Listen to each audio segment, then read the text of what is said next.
Bom dia! O nosso trabalho é sobre o Instituto do Penhor e o nosso grupo é composto pelos membros Antônio Emanuel Ribeiro, Cássio Bujac Lima e Pedro Vitor Maia. O que é o penhor? O penhor é uma das modalidades do direito real de garantia. Trata-se de um instrumento em que o devedor ou terceiro interessado entrega ao credor determinado bem móvel como uma forma de assegurar o cumprimento de uma obrigação. É importante não confundir o penhor com a penhora, porque a penhora é um ato judicial de apreensão dos bens do devedor, enquanto o penhor é o direito real de garantia sobre os bens móveis. É a entrega de um bem móvel a um credor como uma forma de garantir o pagamento de uma obrigação. Para a gente adentrar dentro desse assunto, primeiramente é importante entender o que é o direito real de garantia e os direitos reais. Os direitos reais, ele é um ramo do direito que define a relação jurídica entre uma pessoa e uma coisa, um bem. Já os direitos reais de garantia é uma ferramenta jurídica que permite a um credor ter uma segurança sobre um bem, móvel ou imóvel, do devedor, caso este não cumpra uma obrigação. Geralmente será uma dívida. O penhor, ele é um instituto muito relevante, principalmente no contexto contratual e econômico, pois ele garante uma segurança jurídica maior para o credor, pois o bem dado em penhor permanece vinculado à dívida, o que garante o cumprimento da obrigação, além de facilitar o acesso ao crédito para os devedores, pois é uma alternativa muito útil para quem não possui imóveis, o que permite empréstimos feitos com esses móveis, como veículos, joias, mercadorias, servem como garantia. Também possui uma função econômica e preventiva, pois ele incentiva a concessão de créditos com garantias reais e contribui para a movimentação da economia, reduzindo também a judicialização de conflitos, pois já existe um bem ali como garantia. Também há uma redução do risco de inadimplemento, por ter esse bem atrelado à dívida, o que traz uma segurança maior para o credor, que a princípio se encontra em uma situação de vulnerabilidade caso não haja esse adimplemento da obrigação. O penhor, ele é classificado em 3 tipos. Temos o penhor comum, ou tradicional, em que o bem dado em garantia é entregue fisicamente ao credor, que passa a deter a sua posse direta até o adimplemento da obrigação. Esse tipo de penhor depende de um acordo contratual entre as partes. Mas, basicamente, o credor vai possuir o bem até haver a quitação dessa dívida. Ele vai estar sobre a posse direta. É importante fazer essa diferenciação, porque no penhor especial, o próprio bem vai permanecer na posse do devedor. Mesmo assim, ele vai continuar com a característica de ser um bem de garantia. Mas por isso que é importante, e a lei exige, que haja um contrato em cartório para assegurar a publicidade e a oponibilidade a terceiros. Ele é subdividido em espécies específicas, conforme a natureza do bem empenhado. E por último, mas não menos importante, temos o penhor legal, que confere ao credor o direito de reter bens móveis do devedor como uma garantia de pagamento de uma dívida específica. A principal característica do penhor legal é que ele é instituído automaticamente pela lei, ou seja, sem a necessidade de um contrato. O penhor, enquanto um direito real de garantia sobre um bem móvel, ele possui um conjunto de características jurídicas próprias que o distinguem de outras formas de garantia e que reforçam a sua função de assegurar o cumprimento de suas obrigações. Em primeiro lugar, a gente tem o direito de preferência, que é uma prerrogativa conferida ao credor como uma garantia real de receber o seu crédito antes dos demais credores quando o bem dado em garantia é vendido judicialmente ou extrajudicialmente.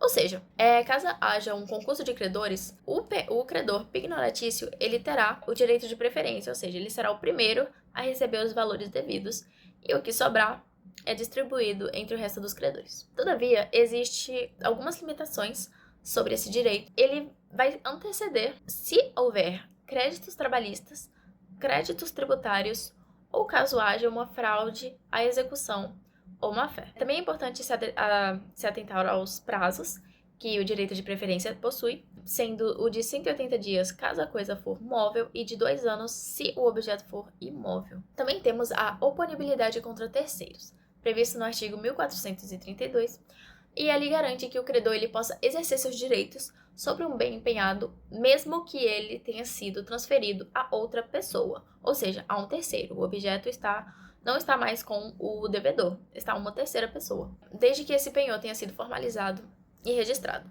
Ou seja, o credor, ele possui o direito de exercer uma execução contra um terceiro, mesmo que ele estivesse fora dessa relação de penhor feita originalmente. Esse instituto ele está muito ligado com o direito de sequela, que é a faculdade do titular de um direito real de perseguir a coisa onde quer que ela esteja, independente de quem a possua ou detenha injustamente, a fim de reavê-la. Ou seja, mesmo que esteja uma terceira pessoa, o credor possui sim o direito de ir atrás do seu direito, da sua execução. Bom, seguindo, também temos a indivisibilidade do bem, que significa que o penhor ele onera o bem por inteiro, e não apenas uma parte proporcional à dívida restante. Ou seja, se 50% da dívida foi paga, não significa que 50% dos bens irão retornar para o devedor. A dívida ela deve ser quitada por completo para a característica do penhor se extinguir. Também temos o direito à execução, que é a realização da garantia no penhor, também é conhecido como a faculdade em que o credor pignoratício, ou seja, aquele que tem o penhor, possui de promover a venda judicial do bem dado em garantia quando a dívida principal não é paga no vencimento. Importante, o credor ele não pode ficar com o bem automaticamente. A apropriação ela não é direta, caso não haja a quitação da dívida. A não ser que haja uma dação em pagamento, mas aí já é outra história, já é outro acordo. Pela ordem processual do direito do penhor, quando o devedor não conseguir quitar a dívida, haverá um leilão desse bem. O credor ele é obrigado a fazer o leilão ou a venda desse objeto. Também temos o direito como um acessório. Ele estabelece que uma relação de subordinação e dependência entre a garantia, o penhor, e a obrigação principal, que é a dívida, que o penhor visa garantir. Ou seja, o penhor ele é um acessório, o que significa que ele não existe por si só. Ele nasce, existe e se extingue em função da obrigação principal que ele se destina a garantir. Vamos para um exemplo prático para entender tudo que foi falado até agora. Vamos supor que João, um pequeno empresário, precisa de 10 mil reais para reforçar o caixa de sua loja. Como ele não possui nenhum imóvel para oferecer como garantia, ele decide fazer um empréstimo oferecendo o seu carro como um bem dado em penhor. Ele entrega o carro ao credor, que será o banco, que o guarda em um pátio próprio enquanto durar a dívida. O contrato é formalizado por escrito, com a identificação do bem e o valor da dívida. A gente pode observar algumas características presentes nesse caso. Por exemplo, o direito do penhor como um acessório. O penhor, ele existe em função da dívida.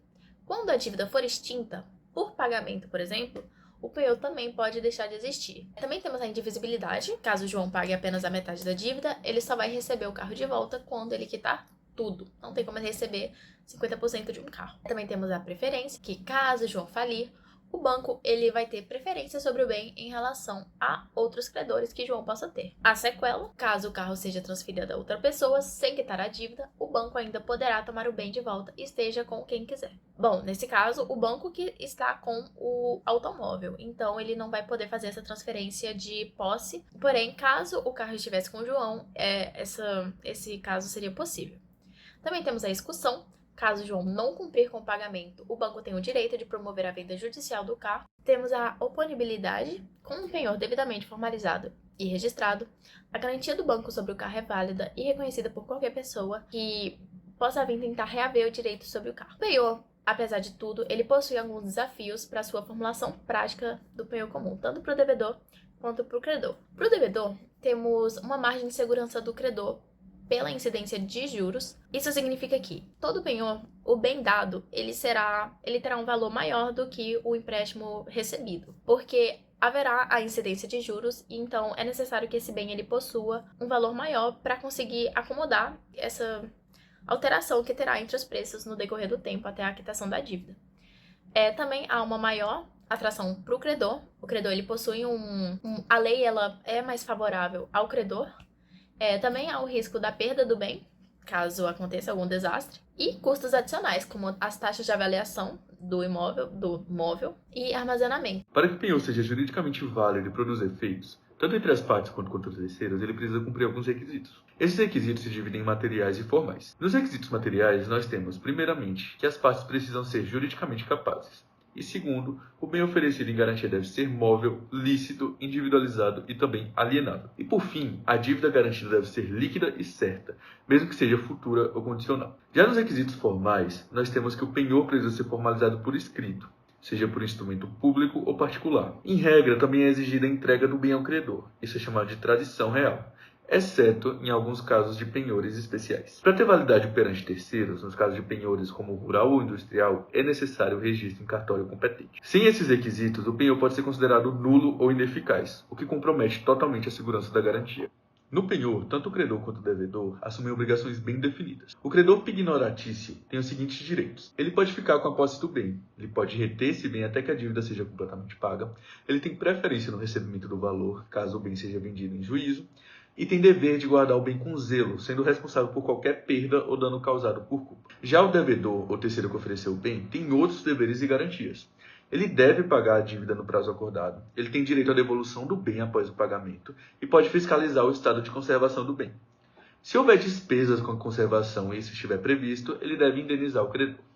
Esses direitos e deveres garantem o equilíbrio entre as partes e evitam abusos no uso da garantia. Bom dia, professor. Bom dia aos demais alunos. Eu sou Antônio Emanuel. Eu vou falar um pouco sobre os tipos de penhor. Para falar a verdade mesmo, eu vou falar sobre os penhores especiais. Para começarmos, é fundamental compreender que, além do penhor comum, que é aquele que exige a entrega do bem físico para o credor, no nosso Código Civil, de forma bastante perspicaz, estabeleceu uma série de penhores especiais. Esses penhores foram concebidos para se adequar às necessidades do mercado, permitindo que o devedor utilize o bem como garantia, sem, no entanto, perder sua posse. São eles o penhor agrícola, o industrial, o título de crédito, o pecuário, o de direito e o de veículo. Vamos focar no penhor agrícola. Imagina um produtor rural que necessita de capital para custear a próxima safra. Ele possui suas terras, suas máquinas e a própria colheita futura. Como ele pode obter um empréstimo sem ter que paralisar sua produção ou se desfazer de bens essenciais? É justamente aqui que o penhor agrícola ele se insere. Ele permite que o produtor ofereça garantia com suas máquinas, instrumentos, colheitas pendentes ou informação e até mesmo animais de serviço da propriedade. O ponto crucial é que esses bens permanecem na posse do devedor, permanecem em uso na fazenda. Para que haja sua formalização, é exigido o registro no cartório de registro de imóveis. Na prática mesmo, a cédula rural pignoratícia é um instrumento que é bastante utilizado e facilita esse tipo de financiamento. Por que é importante esse penhor? A importância econômica desse penhor ela é inegável. Esse penhor ele constitui um dos pilares do financiamento do agronegócio. Ele garante ao produtor o acesso a crédito sem a necessidade de descapitalização. Isso assegura o capital de giro para o plantio, o manejo e a colheita, impulsionando a produção de alimentos e o crescimento de um setor vital para o país, que no caso é o agronegócio. Mas nem tudo são flores. O penhor agrícola ele possui seus desafios. E bom, o principal desafio ele reside na fiscalização dos bens. Para falar a verdade, na maioria dos penhores especiais, o seu principal desafio ele vai ser na fiscalização dos bens mesmo. Como o bem permanece na posse do devedor, como que o credor ele pode assegurar que a lavoura está sendo bem cuidada, que a colheita está abundante ou que o maquinário não está se deteriorando? Outro ponto crítico também é a quebra de safra, um risco que é inerente à atividade agrícola, e a legislação ela busca mitigar isso ao permitir que a extensão da garantia à próxima safra e até a constituição de novo PO como prioridade, mas ainda continua sendo um desafio. E em seguida temos o PO pecuário, que compartilha similaridades com o agrícola, porém ele se concentra na garantia sobre animais. Pensa em um pecuarista que almeja expandir seu rebanho ou investir em melhoramento genético. Ele pode oferecer os animais que entregam sua atividade pastoril como garantia, assim como no PO agrícola, esses animais permanecem na sua posse, sobre seus cuidados na fazenda. E a formalização ela também é realizada por meio de cédula pignoratícia. Tanto o penhor pecuário quanto o penhor agrícola, eles fazem parte do penhor rural. Sua relevância econômica é que é fundamental para o financiamento da cadeia produtiva da carne e do leite. E ele viabiliza investimentos no setor pecuário sem que o produtor precise alienar seus animais antecipadamente. E isso impulsiona a produtividade e a qualidade. Os desafios, eles são análogos aos do penhor pecuário, com a peculiaridade da substituição dos animais. Animais podem morrer, nascer ou ser comercializados. A lei exige a reposição dos animais mortos. Entretanto, para que essa substituição tenha validade perante terceiros, é imprescindível que essa seja averbada em cartório, o que adiciona uma camada de burocracia e demanda um monitoramento constante por parte do credor. Adentrando o peão industrial e mercantil, imaginamos uma indústria que necessita de um empréstimo para modernizar sua linha de produção ou adquirir mais matéria-prima. Ela pode oferecer em garantia suas máquinas instaladas, aparelhos, ferramentas, matérias-primas e até produtos já industrializados. O ponto essencial é que esses bens continuam em uso na fábrica ou no comércio, permitindo a continuidade das operações da empresa. O registro desse penhor ele é efetuado no cartório de registro de imóveis e a sua relevância econômica é que ele é crucial para o desenvolvimento industrial e comercial. Ele capacita empresas, especialmente as de menor porte, a obterem capital sem interromper suas atividades ou vender seus ativos fixos. Ele fomenta o investimento, a produção e, consequentemente, a geração de empregos. Só que ele também possui desafios. Como eu disse, a maioria dos desafios dos penhores especiais vão ser a questão da fiscalização. Novamente, se trata da fiscalização dos bens, porque ela permanece com o devedor e ela está sujeita a deteriorização ou desvio. E, além disso, no caso de mercadorias em armazéns gerais, a garantia não é o produto em si, a garantia é um título que o representa, chamado de warrant, e exige um conhecimento específico das normas de armazém e aumenta a complexibilidade para o credor. Pensando agora no penhor de direitos, suponhamos que eu seja um prestador de serviço e tenho um contrato com a empresa. Sei lá, eu sou um cantor e tenho um contrato com uma gravadora. E nesse contrato resultará um crédito de R$ 100.000. Vai ser recebido em 6, 5 meses, um tempo determinado aí. Só que eu preciso de dinheiro agora. Eu posso oferecer o meu direito a receber esses 6.000 como garantia para o empréstimo, por exemplo. Por se tratar de um direito de crédito, que é um bem intangível, é um bem abstrato, é um direito abstrato, o PO ele precisa ser registrado no registro de títulos e documentos, e um requisito crucial é que a empresa que me deve precisa ser notificada que esse crédito está empenhado. Ele tem profunda relevância econômica porque esse PO ele expande significativamente o rol de bens que podem ser utilizados como garantia, facilitando o acesso a crédito para aqueles que possuem créditos futuros a receber, como exemplo, o direito autoral, indenização ou aluguéis. Isso confere liquidez a ativos que de outra forma estariam parados, ou seja, a economia gira. Seu maior desafio, que como não tem como fiscalizar, né, porque é um bem que é intangível, ele está na eficácia da notificação do devedor do crédito. Ou seja, se não for notificado corretamente, o devedor ele pode efetuar o pagamento ao credor original, e daí o credor da garantia ele fica desamparado. Adicionalmente, a avaliação de certeza e liquidez de um direito futuro ela pode ser bem complexa. É bem difícil você medir o valor de um direito futuro. O próximo penhor ele é o penhor de título de crédito, que na verdade ele é uma modalidade específica de penhor de direitos, mas com uma distinção fundamental. Enquanto o penhor de direitos, a garantia era um direito por contrato, era um direito abstrato, nesse daqui, imagina que eu possuo uma duplicata a receber da empresa X, por algum serviço que eu fiz. E aqui a garantia ela não está só no direito abstrato, né? Ela está no documento físico. Ou a duplicata, ou um cheque, ou então uma nota promissória, e por aí vai. É imprescindível realizar um contrato ou então um endosso pignoratício no próprio título. E o mais importante é entregar fisicamente o título ao credor. Ou seja, esse penhor aqui, dos penhores especiais, ele é a exceção, porque ele é o único que necessita da tradição para que ele seja formalizado. Após isso, o credor ele intima o devedor do título a efetuar o pagamento diretamente a ele. A sua relevância econômica ele é bastante relevante no mercado financeiro e comercial, especialmente em operações como desconto de duplicatas, e ele oferece mais garantia, mais formalizada e mais sólida sobre um crédito específico. Ele facilita as operações de crédito de curto prazo e a circulação de capital na economia. O seu principal desafio ele é a segurança do título físico. Esse aqui, como o bem empenhado ele não fica com o devedor, o seu maior desafio não vai ser na fiscalização. Ele vai ser na segurança do título físico. Ou seja, caso o documento ele seja perdido, extraviado ou destruído, a garantia fica comprometida. E também a necessidade de intimar o devedor do título, ela também é um passo que, se não for executado corretamente, pode gerar problemas e pagamentos indevidos. Por fim, chegamos ao penhor de veículo. Essa é uma situação bastante comum em nosso cotidiano, na verdade. Suponha que eu preciso de um empréstimo pessoal e eu possuo um automóvel. É possível que eu use esse veículo, ou então qualquer outro veículo automotor, como garantia. Tipo, pode ser um carro de passeio, uma motocicleta, um caminhão, tanto faz. O grande diferencial é que o veículo ele permanece na minha posse. E eu posso continuar usando ele normalmente. No caso de se houvesse tradição, se eu entregasse o veículo, aí já não seria mais penhor de veículo, ele seria um penhor comum. Ele é registrado no cartório de títulos e documentos e, fundamentalmente, ele precisa ser averbado no certificado de registro de licenciamento de veículos, ou seja, na CRLV, junto do Detran. Isso porque confere publicidade a terceiros para todo mundo saber que o meu carro está empenhado. E a sua relevância econômica é que ele é uma ferramenta muito utilizada para o crédito do consumidor e para pequenas empresas, porque ele permite que indivíduos e negócios acessem recursos financeiros sem perder o uso de um bem valioso. E isso contribui significativamente para a liquidez do mercado. O principal desafio é a fiscalização, porque, né, assim como os outros, ele fica com o bem empenhado, ele fica com o devedor.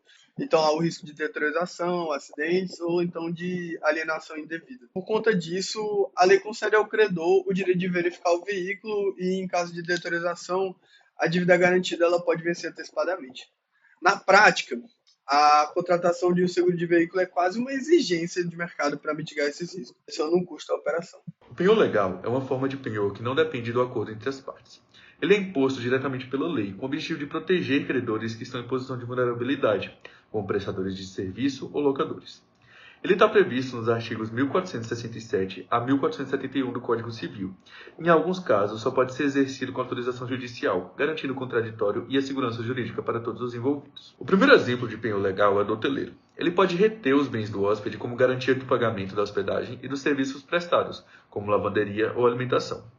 Esse tipo de penhor é muito comum na prática, principalmente em hotéis e pousadas, mas é importante destacar: o bem precisa estar na posse do hotel e a retenção deve ser feita com cautela para não constranger o hóspede e nem ultrapassar os limites legais. Outra modalidade de penhor que nós temos é o penhor dos locadores. O locador também pode exercer o penhor legal. Ele tem direito de reter os móveis do locatário que estejam em um imóvel alugado, como forma de garantir o pagamento do aluguel e dos encargos. Na prática, esse tipo de penhor tem caído em desuso, porque os contratos de locação hoje costumam prever outras garantias, como caução ou fiança.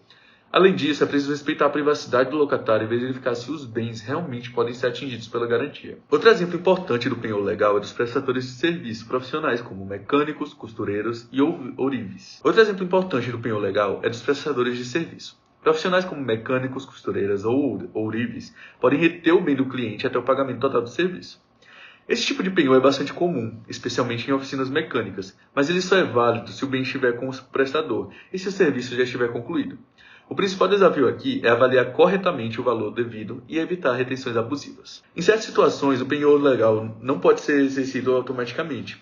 Quando há dúvida sobre a titularidade do bem ou se o valor da dívida é contestado, é necessário pedir autorização judicial. O juiz vai analisar o caso, ouvir as partes e só então autorizar a retenção. Isso garante o equilíbrio e evita abusos, além de assegurar o direito de defesa para o devedor. O penhor pode ser extinto também em várias situações, e as principais são: quando a dívida é paga, nesse caso o bem deve ser devolvido ao devedor; quando o bem é perdido ou destruído e ele não é substituído; se o credor renunciar expressamente ao penhor; quando o bem e o crédito passam a pertencer à mesma pessoa, o que chamamos de confusão; com a venda judicial do bem para quitação de dívida e ainda se o prazo contratual expirar sem renovação. Importante lembrar, mesmo que o penhor se extingua, a dívida pode continuar valendo. O que o credor perde é a preferência sobre aquele bem.